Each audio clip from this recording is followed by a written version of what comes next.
మన ప్రభువును రక్షకుడు అయిన యేసుక్రీస్తు వారి అతి శ్రేష్టమైన దివ్యనామమున మీ అందరికీ ఉదయకాలము సర్వశుభములు సర్వదీవెనలు దేవదేవుడు అనుగ్రహించునుగాక. ఆమెన్. దేవుని బిడ్డలారా, ఈరోజు 2వ తారీఖు డిసెంబర్ నెల 2024వ సంవత్సరము. ఈరోజు దేవుని వాగ్దానము ఆదికాండము 9వ అధ్యాయము 26వ వచనము. మరియు అతడు షేము దేవుడైన యెహోవా స్తుతింపబడునుగాక. దేవుడు తన పరిశుద్ధ లేఖన భాగము నేటి ఉదయకాలము మీ వినికిడిలో, మీ జీవితములో ఈ వాగ్దానాన్ని నెరవేర్చునుగాక. ఆమేన్. దేవుని యందు ప్రియ సహోదరి సహోదరులారా, మీ అందరికీ ఈ క్రిస్మస్ మాసములో ఈ 2వ దినము కూడా క్రిస్మస్ శుభాకాంక్షలు తెలియజేస్తున్నాను. ప్రియ సహోదరి సహోదరులారా, లోకమంతయు కూడా ప్రభు అయిన యేసుక్రీస్తు వారు ఈ లోకానికి వచ్చి ఉన్నాడని, అందరూ సంతోషంతో ఆనందముతో ఆయన జన్మదినాన్ని తలంచుకునుచు ప్రపంచానికి సువార్త ప్రకటించున్నారు.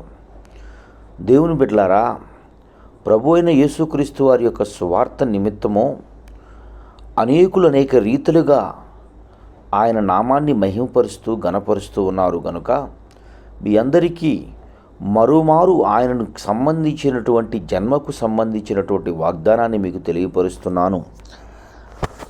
ఆయన గూర్చి ఈ లోకమునకు రాబోతున్నాడు, ఫలానా వంశంలో పుట్టబోతున్నాడు అని భక్తులు పరిశుద్ధాత్మ ప్రేరణ చేత తెలియబడ్డ విషయాన్ని నేను మీకు తెలియజేస్తున్నాను.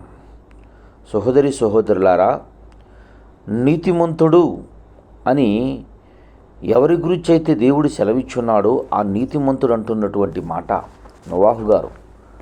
షేమో, నీ దేవుడు ఆశీర్వదించబడి స్తుతింపబడునుగాక అంటున్నాడు. ప్రభువైన యేసుక్రీస్తు వారిని గూర్చి ఆదికాండము 9వ అధ్యాయము 26వ వచనములో ఈ ప్రవచనాన్ని వివరిస్తూ ఉన్నాడు.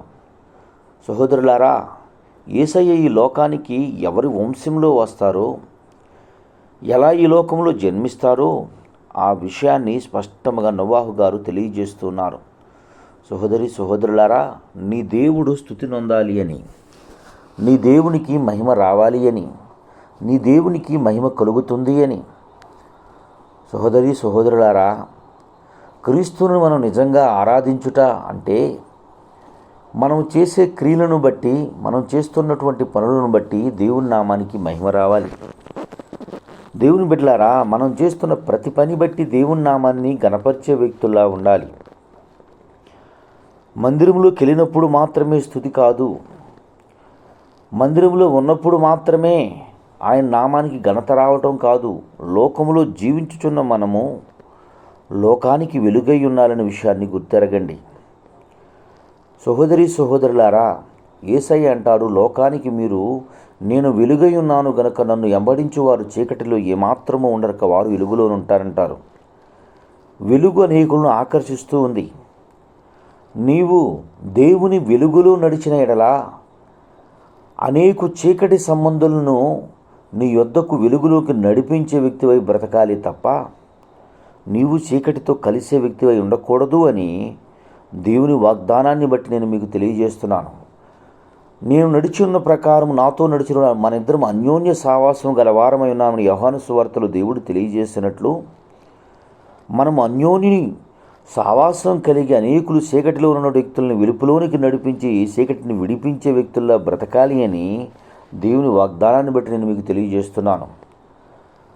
షేము దేవుడు స్తుతింపబడునుగాక అని చెప్పినట్లే నీవు నేను నమ్ముకున్న దేవునికి మహిమ కలిగేటట్లు మనం బ్రతికి నిజమైన క్రిస్మస్ మనము జరిగించే వ్యక్తుల్లా బ్రతుకు కృపస్థితి దేవదేవుడు మన అందరికీ అనుగ్రహించే ఆ నామానికి మహిమ తెచ్చే బిడ్డలాగా దేవుడు మనకు అట్టి కృప అనుగ్రహించునుగాక. ఆమేన్. తండ్రి, నీకు వందనాలు, స్తోత్రములయ్యా. ఇతబడ్డ వాక్యం బిడ్డల హృదయాలు నీరు కట్టి ఫలింపజేసి వాక్యానుసారంగా జీవించే స్థితి కృప అనుగ్రహించి నీ కాపుదల్లో భద్రపరిచి నడిపించమని యేసయ్య నామం పేరట ప్రార్థన చేయుచున్నాను మా పరమ తండ్రి.